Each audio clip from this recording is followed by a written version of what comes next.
Hi guys, today I'm going to do my April and Lost Library Athon TBR. You might be wondering what the Lost Library Athon is, and basically it is my April TBR because it's a month-long readathon that I was sort of invited to take part in, but anyone can take part in, by my friend Let's Book About It on Twitter. She blogs and she's just adorable, and she's part of sort of a group called the Lost Library. The Lost Library Athon does have the focus of trying to read some older books on your shelves, but it is also a free choice, and there's a whole grid of sort of TBR challenges. Basically you win the readathon if you kind of read, I think it's 5 books sort of to create a shelf, but you can mix and match challenges, so you could read 1 book and do 5 challenges and essentially win.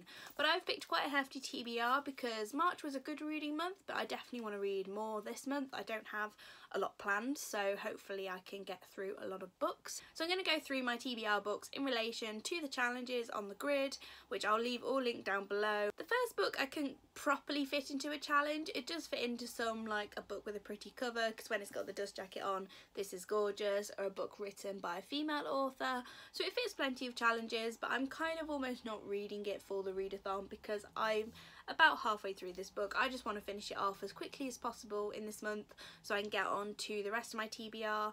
Oh, this is All That She Can See by Carrie and Fletcher, by the way. I'm enjoying it so far, but I am wary of it getting a bit weird soon. The first proper book on my TBR is a bit of a strange one. I've never heard anyone talk about this book, and I've had it on my shelves for years, which is why I want to try and finally read it during this readathon, because it really fits the challenges of a book gathering cobwebs, because this definitely is. I've honestly had this so many years, I don't even know. It's called Player One, not to be confused with Ready Player One, by Douglas Coupland, and I knew what this was about. I had remembered, which is why I haven't got rid of it ever on my TBR, because it's always intrigued me. But there is actually a new part of it when I've just reread the blurb that's very interesting. So this is a real-time 5-hour story set in an airport cocktail lounge during a global disaster, and that's kind of the main thing I always remembered. Is I thought it sounded really cool, and as horrible as global disasters are, they are quite interesting to sort of think about and read about, especially sort of the effects they have on people. So this follows different characters and kind of their experiences during it. But the bit I hadn't remembered, which is quite an important part really, is that there's a mysterious voice known as Player One, and slowly each reveals the truth about themselves while the world as they know it comes to an end. So I think it's quite a lot about kind of human identity and society, and it's less the kind of like, oh no, an awful earthquake has happened or something like that, like I was expecting, and more kind of a discussion on people and their sort of deepest secrets and how they sort of interact with the world. And this whole Player One part of it sounds quite creepy, so I don't know if it's going to have almost a thriller aspect, or I'm not sure. But I've had this book for ages and it's quite short, so I'm hoping I can just fly through it, and if I don't enjoy it, at least I know I can unhaul it finally and stop it gathering cobwebs on my shelves. The next book will probably take up most of the reading month. That's Empire of Storms by Sarah J. Maas. Me and Amy are buddy reading this month because it's been around a year since she read Queen of Shadows, and I read Queen of Shadows around 6 months ago, so we want to read this before we forget too much about Queen of Shadows. Also, I'm pretty sure this series is concluding this month, so we've got to read Empire of Storms kind of soon. So in around 3 months we can read Tower of Dawn, and then we'll be ready for, I think it's September, when the final book is released and we can get on that hype train. Can't really talk too much about this book's plot because it's the 5th, 6th, whatever book in this series, so I really can't talk about it too much, but it's a chunker, so it fits the challenges of reading a book over 500 pages, as well as a book from a series, a buddy read, and a book containing magic. So this ticks off a lot of challenges, which I'm really happy about because it's going to take me a while, hopefully not too long. I think me and Amy are going to try and read it over around 2 weeks, doing around 50 pages a day. So then after around a week we'll be around 350 pages through, and we can read the rest in the second week. I'm not sure when we're starting this. We haven't really talked about it for a couple of weeks anyway. We'll probably start this in the second week of April, so we'll read it in like the 2nd and 3rd week of April. So like I said, I'm not going to be able to read too much else during this readathon because Empire of Storms is going to take up quite a lot of my time.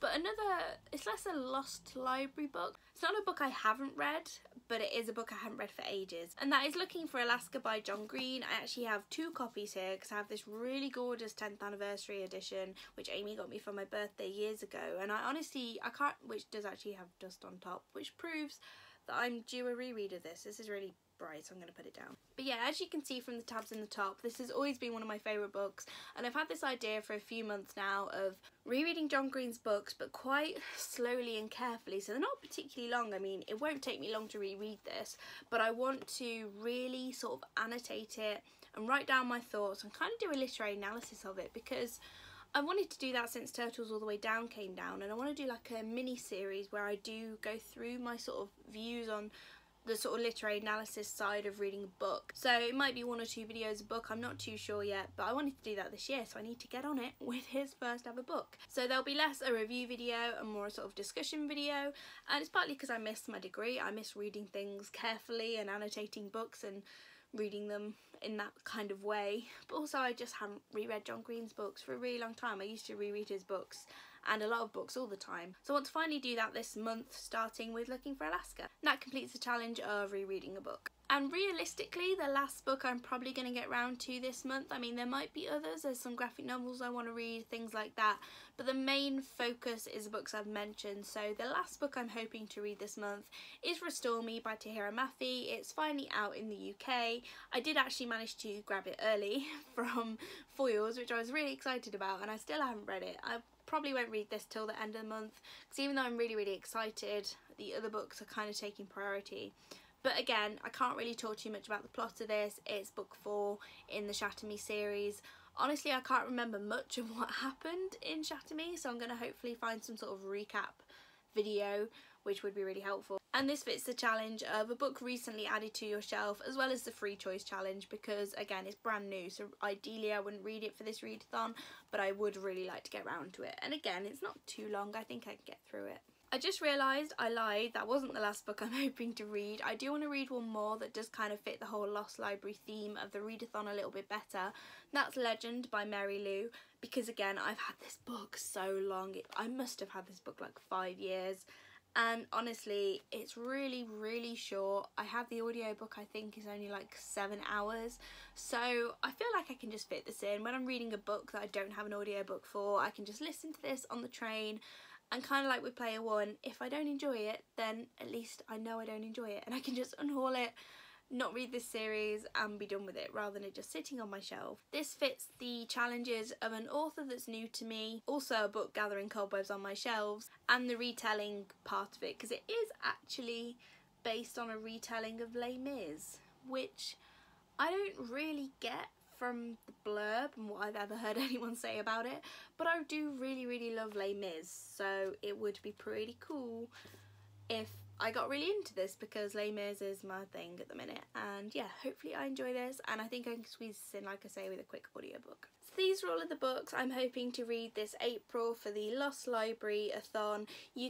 I'll leave all the details down below, the relevant Twitter channels. I know there's like a book talk every single day, and yeah, it's just really nice. It's given me a lot of motivation to read a lot in April. If I finish all of these books, I'll be super happy, even though none of them are on my 12 books I want to read in 2018 list. They're all ones I really should get round to this year, so I'm really looking forward to it. Let me know down below if you're taking part in this readathon and what your TBR is in general for April. I'd love to know, and let me know which book I should get started on first. I'll see you on the next video. Bye!